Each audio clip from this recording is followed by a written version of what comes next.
a ideia geral aqui, né, nesse primeiro slide, é justamente definir essa questão de ativação e desativação. Então, quando eu falo de ativação, né, eu tenho um derivado ali, né, mais suscetível à reação de substituição eletrofílica aromática, tá, do que os outros, nessa escala comparativa aqui. Então, nesse caso, o CH3 aqui, ele é um substituinte doador de densidade eletrônica, vai aumentar a densidade eletrônica do anel e vai deixar, né, essa substância aqui, essa molécula, esse derivado de benzeno, mais reativo do que o próprio benzeno, tá, puro, digamos assim, frente a essas reações de substituição eletrofílica aromática, tá? E no caso mais extremo aqui, que seria o menos reativo, é porque eu tenho um grupo que retira, né, ele vai remover a densidade eletrônica do anel aromático, e aí com isso ele vai se tornar menos, a molécula como um todo se torna menos suscetível a essas reações, né, de substituição eletrofílica aromática aqui. Essa seria, vamos dizer, a grande classificação. Bom, quando eu falo de ativação, né, ou desativação, eu tenho, né, a densidade eletrônica ali como o foco principal para eu identificar, né, o ponto principal para identificar se os substituintes eles são ativantes ou desativantes, tá? E aí a gente vai ver que geralmente quando eu trato um substituinte como ativante, né, esse termo ativante ele vai tender a estar relacionado à condição que a gente chama de orientação. Então, geralmente, quando eu tenho ali uma condição em que ele é ativante, tá, esse substituinte, eu costumo relacionar a orto e para. E quando é desativante, né, essa orientação vai estar relacionada à posição meta. Mas aí, por quê, né? Qual é a relação de o ativante estar relacionado, né, tender a favorecer, né, por isso que a gente fala que é orientar, né, ele tende a orientar as reações, né, a proceder e levarem a produtos com substituições à posição orto e para, e o desativante na meta, tá? Qual é a relação disso com do meu substituinte, né, já de partida, digamos assim, com a orientação. Por que que a gente fala em termos de orientação?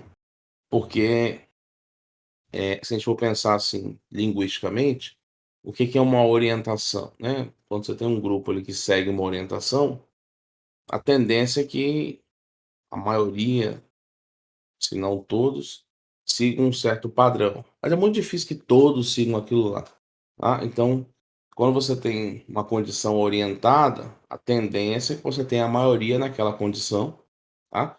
Por isso que é a ideia do nome orientação, ou vocês também vão ver o nome do termo dirigência, tá? Então, o que vai ocorrer é que, normalmente, né, na condição de ativante, o que que é o padrão? É você ter uma orientação para que o produto final, ele ocorra com uma substituição preferencialmente orto ou para, tá? E quando a condição de desativante seria meta. Só que, como eu falei, não é algo absoluto. Só ver que nas proporções das reações e na vida real, você não vai ter, muito raro, assim, não vai ter exemplos que eu vou mostrar para vocês, que vai ser 100% orto e para. Sempre você tem uma porcentagem ainda que pequena, às vezes ela é menos expressiva, às vezes é um pouco mais, em meta, por exemplo, quando eu tenho um ativante, tá? Então não vai ser um caráter absoluto, é porque a tendência majoritária vai ser para o ativante, eu tenho um produto, né, orientado ali, dirigido para as posições orto e para. Da mesma forma, o desativante, tá? A tendência é para o meta, tá? Mas você vê que essa porcentagem, às vezes é 80%, às vezes é 90 e poucos por cento. Por exemplo, no caso do meta, tem um exemplo ali que é em 80% e acima de 90%, num outro exemplo, tá? Então isso vai mudar. Por exemplo, vamos começar aqui desse caso. Aí o que que eu vou fazer? Eu coloquei aqui a explicação para um desses exemplos, tá? Então, um exemplo de ortopara, eu tenho a explicação aqui toda, E o exemplo do meta também eu tenho uma explicação, porque eu quero que vocês façam o quê? Que vocês deem uma olhada nos exemplos adicionais que eu vou mostrar aqui, né, e pelo menos tentem associar com o que eu vou explicar para o orto e para e para o meta. Então eu vou falar desse exemplo, esse aqui é um dos exemplos, tá, em que eu tenho um grupo doador de densidade eletrônica, já usei aquele mesmo padrão lá daquele slide inicial, né, o CH3, tá? Ó, quem está preferencial aqui com relação ao produto formado é o bromo, né? Ele entrando aqui em quais posições? Ó, orto, que é aquele vizinho direto, e a posição para também, inclusive, que é a preferencial aqui com 60%, tá? Na meta, não é zero, mas é muito pouco expressivo aqui, aproximadamente aí 1%, tá? Menor um pouco de 1%, pensando nessas condições reacionárias. E aí, bom, o que que justifica isso? Para justificar isso, o que que a gente costuma fazer? A gente tem que olhar como que seria o mecanismo, tá? Deixa eu abrir o chat aqui que ele fechou. Como que seria o mecanismo nas posições orto, meta e para? E ver se tem alguma diferença aí nessa condição de desenvolvimento do mecanismo, pensando na formação dos 3 produtos, tá? Então, só lembrando, o para aqui, ele tá seria o indicado aqui como majoritário. Próximo dele a gente tem o O, tá? E quase nada aqui, muito pequeno, menos de 1%, o meta. Então vamos lá. Vamos pensar primeiro se esse ataque, tá? Como é que tá a estrutura disso, ó. Eu tenho aquela molécula lá, tá? E nesse composto aqui, tá? O tolueno, eu vou ter o quê? O ataque, né, eletrofílico, e caso o meu eletrófilo ele fique ligado aqui, ó, nessa posição, tá? Nesse ataque aqui, eu liguei agora o meu substituinte nessa posição aqui. Que posição é essa? É a posição que é o vizinho lá direto de quem? Do substituinte que já estava lá na molécula, que é o quê? A posição O, tá? Poderia representar tanto aqui quanto aqui, tanto faz. Nos 2 casos, seriam equivalentes. Bom, ele substituiu aqui. Automaticamente, se ele substituiu aqui, eu tenho a carga positiva, né, nessa posição. Se eu tivesse colocado aqui o E, a carga positiva pararia aqui, tá? Pois bem, o que que eu vou fazer agora? Eu tenho aquela condição do Ion-arene, né, aquele clássico, aquela etapa intermediária. E eu sei que no ioarene, o que que ocorre para estabilizá-lo? Ressonância, tá? Então aqui eu estou representando outras, né, estruturas de ressonância que vão contribuir aí para o híbrido, tá? Então eu posso mover esse par de elétrons para cá, a carga positiva está aqui, posso mover esse par para cá, né, a carga positiva ficaria aqui. E aí percebam, dessas 3 estruturas, quem é que contribui mais para o híbrido? É essa terceira aqui. Por quê? Porque nessa terceira, né, eu tenho, em todas elas eu tenho carga positiva. Mas na terceira, a carga positiva está localizada nesse carbono aqui, que possui que característica? É o carbono onde eu tinha um substituinte original. E esse substituinte, ele faz o que com relação à densidade eletrônica? Ele tende a aumentar a densidade eletrônica, né? Porque ele doa a densidade eletrônica, tá? Por hiperconjugação aqui, aquele efeito clássico lá que a gente conhece do comportamento de estabilização, que é muito utilizado para discutir os carbocátions, por exemplo, né, para justificar a estabilidade. Então aqui, ó, essa carga positiva, ela é estabilizada, tá, por esse grupo aqui, que vai doar a densidade eletrônica. Então, de todas as 3 estruturas de ressonância, quem é que vai ser a mais estável, aquela que vai mais contribuir para o híbrido? Essa última, tá? Bom, vamos olhar então agora na posição meta. Ó, Essa aqui é a posição meta. Na posição meta, o que que a gente pode observar aqui? Que eu tenho, ó, um ataque de novo, utilizando essa mesma dupla, só que ao invés de o eletrófilo ficar nessa posição aqui, na horta, eu coloquei ele embaixo agora, na meta, tá? Carga positiva, se eu coloquei ele de um lado, a carga positiva fica do outro, e tenho ressonância do mesmo jeito para estabilizar. Então, o par de elétrons vem aqui, ó, a carga positiva está aqui agora, uso o par de elétrons para cá, carga positiva está aqui. Bom, ela transitou aqui nessas posições, digamos que possíveis, mas percebo, em nenhuma delas, né, dessas estruturas de ressonância, eu observo o padrão de comportamento daquela destacada aqui pro orto, que é onde eu tenho o quê? A carga positiva passando, né? Estaria em uma das estruturas, em qual carbono? No carbono que está ligado ao substituinte doador de densidade eletrônica. Ou seja, a tendência é que essa condição seja menos estável, tá? Esse cátion aqui, ele seja menos estável do que quando eu tenho a substituição na posição O. Por quê? Porque em nenhum momento aqui essa carga positiva está passando, ela está parando ali, ela está localizada no carbono ligado ao substituinte, que doaria densidade eletrônica e estabilizaria um pouco mais esse sistema aí.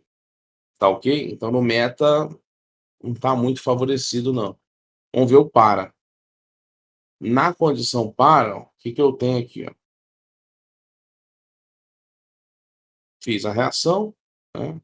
Coloquei o eletrófilo aqui, depois do ataque eletrofílico, coloquei o eletrófilo nessa posição. Se eu colocasse nessa outra aqui, da ligação rosinha aqui, seria equivalente a essa de cima, né? Porque ele ficaria na posição meta. Então, para fazer o diferente, eu deixei ele aqui para baixo, na para. Automaticamente, se o eletrófilo está aqui, do outro lado, eu vou ter a carga positiva. Faço aquela velha e boa ressonância de novo aqui, ó. Carga positiva vem para cá, ressonância de novo, carga positiva vem para cá. Nessas duas extremas aqui, não tem tanta estabilidade assim, mas dei uma olhada aqui, ó. Nessa daqui, eu tenho de novo a carga positiva localizada onde? No carbono, no carbono, né? Que tem o substituinte aqui, CH3, que é doador de densidade eletrônica. Correto? Nesse caso aqui, eu também tenho uma estrutura, né, pensando nas três estruturas de ressonância, quem é a mais estável? É essa que está destacada aqui, por conta dessa estabilização da carga positiva. Tá certo? Isso não ocorre na meta. Justamente por isso, quando eu tenho esse tipo de substituinte aqui, eu tenho a condição que a gente chama de orientação ou dirigência em quais posições? Na orto e na para, tá? Então, preferencialmente, é isso que vai ocorrer e vai justificar o fato de eu encontrar, por exemplo, para esse mecanismo, né, para um exemplo de reação desse tipo aí, com o tolueno, uma proporção maior, muito maior de orto e para em relação a quem? A meta. Agora, só uma pergunta. Tem uma diferenciação ainda para a gente tentar entender, né? Porque é aquilo que eu falo, o máximo que a gente conseguir entender é melhor, né? Não precisa ficar gravando demais. O para, a gente estava representando ali nesse exemplo, com mais ou menos 60%. E o orto com mais ou menos 39%. Então, o par ainda tinha um favorecimento maior do que o orto, né? Mas percebo que o contribuinte ali, né, a condição é mais ou menos a mesma, né? Você muda ali a posição do eletrófilo, pensando na condição de ressonância aqui, né? Dessa estrutura aqui na condição intermediária para essa, mas eu tenho aquele chavão ali, digamos assim, que é a carga positiva localizada no carbono que tem um substituinte doando densidade eletrônica, nas duas. Por que que vocês acham que na para eu ainda assim vou ter uma porcentagem maior de produto do que na horta? Por que que não seria igual, já que tá equivalente ali? Quando eu penso no ataque, falo, bom, se é porque geralmente é assim, se aqui é igual e aqui também, próximo, não vai ser exatamente igual, porque as posições são diferentes ali, né. Mas se elas são próximas, geralmente a gente vai ter que olhar alguma coisa que não seja nessa condição intermediária, que é o quê? Antes, tá. Falar: eles são próximos aqui, né, o orto e o para, mas o que está mudando? Para esse ataque ocorrer no orto, o eletrófilo, ele tem que se aproximar da metila. Muito mais do que ele vai ter aqui uma distância muito grande da metila, no caso do para. Aqui ele tem que se aproximar mais da metila.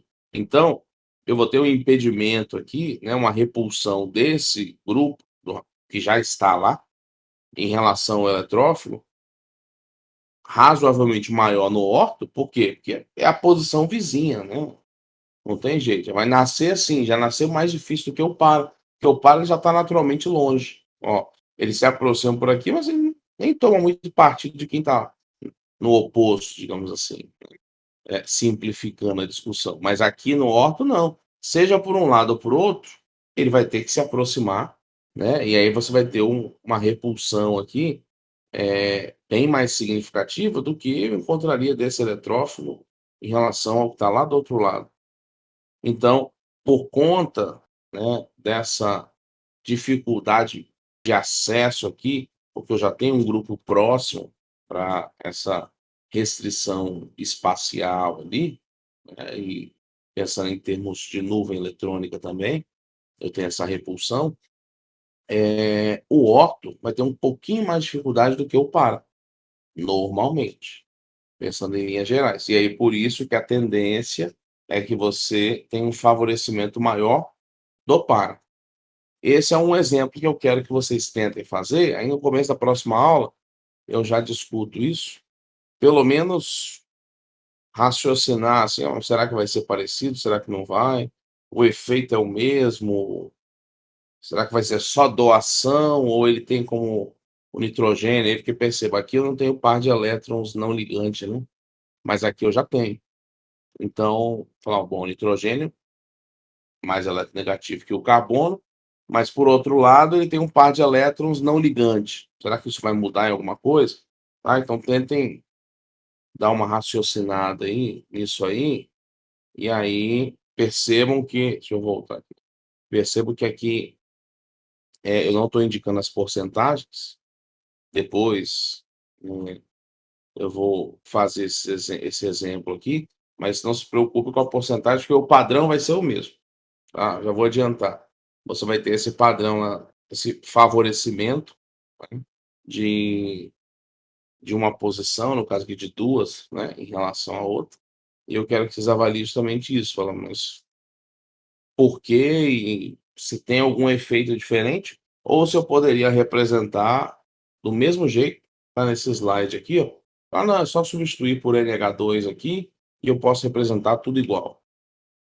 Um outro exemplo, também nessa linha, é esse daqui, tá, esse aqui já tem as porcentagens, né, e aí percebam que eu tenho 85% no caso do bromo aqui, para o para, 13% só para o orto e 2% para o meta. Perceba que proporcionalmente, né, aquele primeiro exemplo era 60-39, então eles estavam razoavelmente próximos. Agora já é 85% para 13, então já está bem mais distante. Então tem alguma coisa aqui que mudou, que está fazendo com que eu tenha essa dificuldade maior de substituir em or, quando eu comparo com quem? Com o para. Agora vamos falar do meta. Vamos ver o meta para fechar, né, a condição geral, e depois a gente vai avaliando esses exemplos mais específicos. Dê uma olhada aqui, agora eu tenho um grupo, né, retirador de densidade eletrônica, aquele caracterizado, né, pelo que eu coloquei lá no slide inicial como os desativantes. E nesse desativante aqui, olha o que eu estou observando, ó, 80% meta, 18,5 aqui por cento em O, e o para seria o último colocado aqui, 1,5%. Estou fazendo aquela reação que a gente viu lá no começo, né, das reações, uma nitração, tá? Então tenho aqui o meu composto de partida, estou fazendo a nitração, e aí eu quero avaliar, como é que ocorre essa dinâmica da nitração do meu composto de partida aqui, que é um ácido benzoico, né. Anteriormente a gente viu o caso do tolueno, né, com o mecanismo, e agora pensando no ácido benzoico. Bom, de novo, vou usar a mesma estratégia. Vou simular o que seria uma substituição na posição O, depois eu simulo na meta, depois na para e comparo ali as condições. Então vamos olhar a orto aqui primeiro. Ataque eletrofílico, substituinte na posição O. O que eu tenho aqui? Ó? Par de elétrons está aqui. Vou mover aqui, ó, esse par, e aí vou fazer ressonância. Então, carga positiva está aqui. Se eu movo esse par para cá, a carga positiva vem para cá. E nessa condição aqui, eu posso ter também, né, uma condição em que o par de elétrons vem para o oxigênio, ele fica negativo aqui, e o carbono positivo. Com esse carbono positivo, se naturalmente esse grupo aqui, ó, já tende a deslocar a densidade eletrônica em direção a ele, tende a atrair elétrons, tem 2 oxigênios ali, eu tenho essa tendência natural de atrair elétrons. Se esse carbono ficar positivo, essa tendência vai aumentar ainda mais. Então eu vou tender a diminuir ainda mais a densidade eletrônica aqui. E isso vai fazer com que esse carbono que está positivo fique mais instável, menos favorecido ainda. Por quê? Porque ele já está positivo, já está ruim a coisa para ele. E ainda eu tenho um grupo aqui que vai normalmente tirar a densidade eletrônica, mas agora o vizinho dele é um carbono também positivo, então vai ficar mais desfavorável ainda. Então, pensando nas estruturas de ressonância, quem é que seria a que contribui menos, a mais instável, a que menos favorece, né, a estabilização dessa condição intermediária? É essa última aqui. Ah, mas o pessoal geralmente pergunta, né, quando estou desenhando no quadro, mas eu posso fazer essa mudança só, por que ela só ocorre aqui? Não, ela não só ocorre aqui. Eu posso fazer esse fluxo aqui também, ó, tá? Em direção ao oxigênio, nessa estrutura, nessa. Eu teria uma outra aqui, né? Uma segunda aqui, aqui eu teria uma segunda estrutura com a carga nessa posição, mas por que não está representado aqui? Porque o fato desse carbono estar positivo é mais crítico quando a carga está localizada no carbono vizinho. Porque aí o carbono vizinho vai sentir com muito mais intensidade esse efeito do substituinte, né? O carbono que tá, do substituinte ele que está ligado diretamente ao anel está positivo, tá certo? Mas não estaria errado, não tem problema nenhum, se você representasse essa condição também para essa estrutura ou para essa estrutura de ressonância aqui, tá ok? Bom, então aqui a gente tem uma indicação, né? Escrito aqui em inglês, esse é um cátion, né, fortemente desestabilizado. Por quê? Porque eu não tenho nenhuma estrutura de ressonância em que a carga positiva, né, vai estar localizada ali em uma posição que eu tenho um substituinte para doar a densidade eletrônica. Então, não contribui para estabilizar o sistema. Por isso que esse cátion é desestabilizado. Na posição meta, mesma coisa. Ó. Faço a substituição, ok?